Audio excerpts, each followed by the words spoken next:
Welcome one, welcome all. We are here with part 2 of what I consider some of the best remasters available on the PlayStation 4. I'll put a link to part 1 at the end. Now let's crack on with the first entry, Alan Wake Remastered. Originally an Xbox 360 exclusive, it was a welcome surprise when this remaster came to the Sony consoles as well. This is a unique psychological horror game.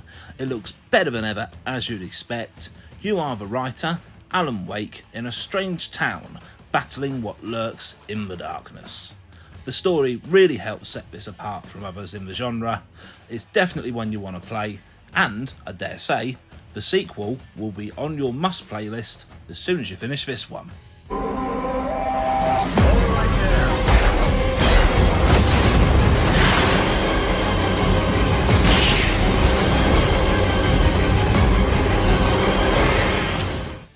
Entry number 2 is another game that has a sequel recently out, making the headlines for all the right reasons. This is Dragon's Dogma Dark Arisen. Yes, the sequel is a brilliant game, but this first entry in the series is absolutely no slouch either. And of course, looks better than ever on the PlayStation 4. It is one of the most underrated, well, until recently when the sequel came out, fantasy RPGs you will come across. The world might not be huge, but it's certainly big enough. The combat, the story, the unique pawn system with your allies, the absolutely superb combat where you can climb the larger enemies, Shadow of the Colossus style. It's all absolutely fantastic. I can't recommend this game enough. If you want more details, I did actually give it its own video and there'll be a link on the end screen to that review. And speaking of Shadow of the Colossus, that's the next one on the list.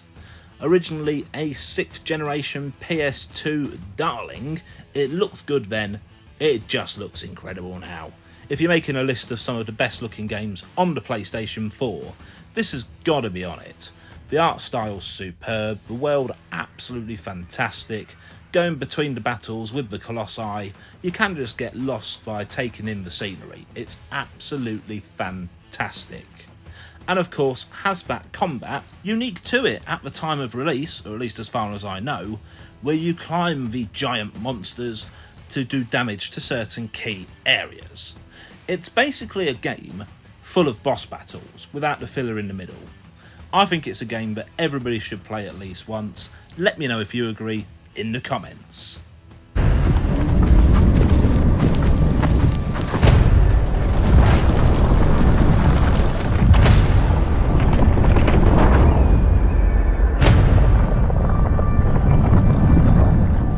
Now we have a game which spawned its own genre, Dark Souls Remastered.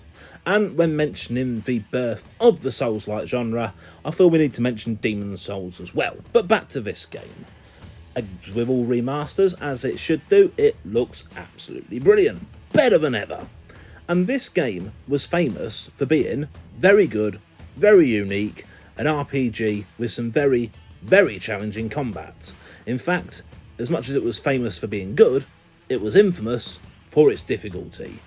I would say don't let that put you off. Give it a go. You might be surprised how you actually enjoy the challenge, because it's quite unique. It's very rare to find a game which gives you such challenge without an alternative option, so you're forced to take it on. And just remember, if it wasn't for this, you wouldn't have Elden Ring. And that'd be awful. 2 hours. Let me give you a nibble of advice. Don't even consider visiting Anor Londo. Not in your state. Now one for those looking for something unique, something different from the other games they've played. I'll give you Gravity Rush Remastered. And this has one of the most unique traversal systems for any environment in a game. As, you've probably guessed it from the title, you control gravity. So the way you make yourself fly around and fall, it takes some getting used to, but it's worth the effort.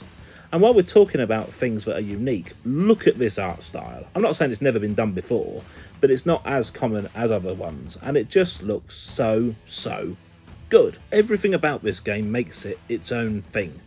from the combat to the story to the world which it's set in. Now, this isn't the cheapest of games to pick up. You might find Gravity Rush 2 a little bit more reasonably priced. They're both good games. I recommend either or to you if you can get hold of them. And yeah, I definitely think it's something very different from anything else you're likely to have played.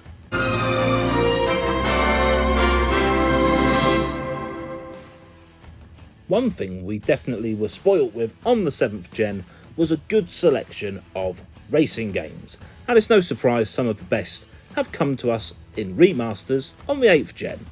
This is Need for Speed Hot Pursuit, my favourite Need for Speed game of all time. It takes the series back to its roots. Exotic cars, exotic locations, high-speed police chases.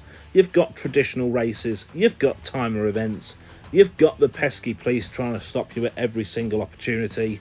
Apparently, there's over 100 miles of open road in this game. It is a bit more on the arcade side as opposed to a simulator, but it has some realistic elements, particularly the graphics. And to me, if you like racing games, this has got to be up there. It's got to make everybody's top 10 surely, maybe even top 5.